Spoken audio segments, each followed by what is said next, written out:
नक्सलवाद भारत में हमेशा से ही बड़ा और एक प्रमुख सुरक्षा का मुद्दा रहा है, जिस पर वर्तमान सरकार ने कई तरह की रणनीतियां अपनाई हैं। केंद्रीय गृह मंत्री अमित शाह ने बार बार कहा कि सरकार मार्च 2026 तक भारत से नक्सलवाद को खत्म करने के लिए प्रतिबद्ध है। हालांकि इसे हासिल करना आसान नहीं होगा, मगर इसी कड़ी में 18 नवंबर को सरकार ने माओवादियों को गहरी चोट पहुंचाई। छत्तीसगढ़ के हर बड़े माओवादी हमले के पीछे जिसका दिमाग था, उसे खत्म करने में हमारे सुरक्षा बलों ने सफलता हासिल की। इसके बाद दावा किया जा रहा है कि मांडवी हिड़मा की मौत के बाद देश में नक्सलवाद की उल्टी गिनती शुरू हो चुकी है। नक्सलवादी हिड़मा पर 26 बड़े हमलों का मास्टरमाइंड होने का आरोप था। पिछले करीब 20 सालों से ये लाल आतंक जारी रखे हुए था। इन हमलों में सैकड़ों जवानों की शहादत हुई थी।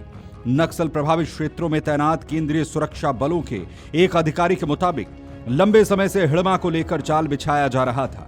हिड़मा राजनेताओं और सुरक्षा बलों को निशाना बनाया करता था और अपनी क्रूरता के लिए जाना जाता था। छत्तीसगढ़ आंध्र प्रदेश के बॉर्डर पर मंगलवार को जो एनकाउंटर हुआ, उसमें उसकी पत्नी भी मारी गई। हिड़मा के एनकाउंटर से लगभग 7 दिन पहले उसकी मां ने भी उससे एक भावुक अपील की थी। माना जा रहा है कि शायद अगर हिड़मा तब अपनी मां की बात मान लेता तो बच जाता। गौर करने वाली बात है कि हिड़मा की मां ने अपने बेटे से नक्सली संगठन छोड़ने की अपील की थी। हिड़मा की मां ने अपने बेटे के लिए संदेश भेजा था, जिसमें उसने कहा था कि बेटा कहां पर हो, आ जाओ, कह रही हूं। नहीं आ रहा है तो मैं कैसे करूं? कहीं आसपास रहता तो जंगल में ढूंढने भी जाती। और क्या कहूं बेटा, घर आ जा, बोल रही हूं, कमाई करके खाएंगे, जिएंगे यहां। ये बातें उन्होंने तब कही जब छत्तीसगढ़ के गृह मंत्री ने हिड़मा की मां से मुलाकात की थी। हिड़मा की खूंखारता पहली बार सुरक्षा एजेंसियों की नजर में 2010 में उस वक्त आई जब इसने 2010 में दंतेवाड़ा में सुरक्षा बलों पर बड़ा हमला किया था। दरअसल 6 अप्रैल 2010 को ताड़मेटला में देश की सबसे बड़ी नक्सली हमले से पूरा देश कांप गया था। माना जाता है कि हिड़मा के बिछाए मौत के जाल में फंसकर सीआरपीएफ के 76 जवान मारे गए थे। वो दिन भारतीय इतिहास का सबसे काला दिन माना जाता है, जिससे पूरा देश सहम उठा था। बात करें झीरम घाटी नक्सली हमले की, जो हुआ था 25 मई 2013 को। इस हमले में कई बड़े कांग्रेसी नेताओं सहित 31 लोग दिवंगत हो गए थे। इस हमले का मास्टरमाइंड हिड़मा ही था। इस बड़े नरसंहार में छत्तीसगढ़ कांग्रेस के तत्कालीन प्रदेश अध्यक्ष नंद कुमार पटेल, उनके पुत्र पूर्व केंद्रीय मंत्री विद्याचरण शुक्ल और बस्तर टाइगर महेंद्र कर्मा, उदय मुदलियार, योगेंद्र शर्मा समेत कई वरिष्ठ कांग्रेस नेता शामिल थे।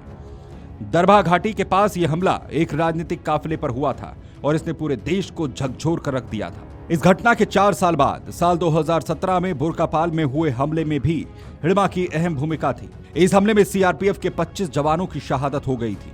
वैसे तो हिड़मा कई गंभीर नक्सली वारदातों में शामिल रहा, लेकिन इन 4 घटनाओं ने छत्तीसगढ़ समेत पूरे देश को हिलाकर रख दिया था।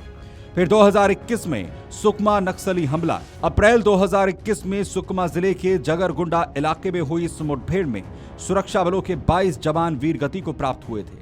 यह पिछले कुछ सालों में सुरक्षा बलों के लिए सबसे बड़ा नुकसान था। नक्सलियों ने बारूदी सुरंगों और हथियारों का इस्तेमाल कर सुरक्षा बलों को भारी नुकसान पहुंचाया था।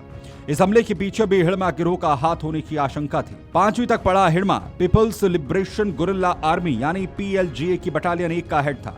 ये बटालियन माओवादी कैडर की सबसे खतरनाक इकाइयों में से एक मानी जाती है। हिड़मा को जंगलों की पूरी जानकारी थी, जिस कारण वो जानबूझकर घने जंगलों और कठिन इलाकों को चुनता था। ऐसे में सुरक्षा बलों के लिए यहाँ पर पहुंचना मुश्किल हो जाता था।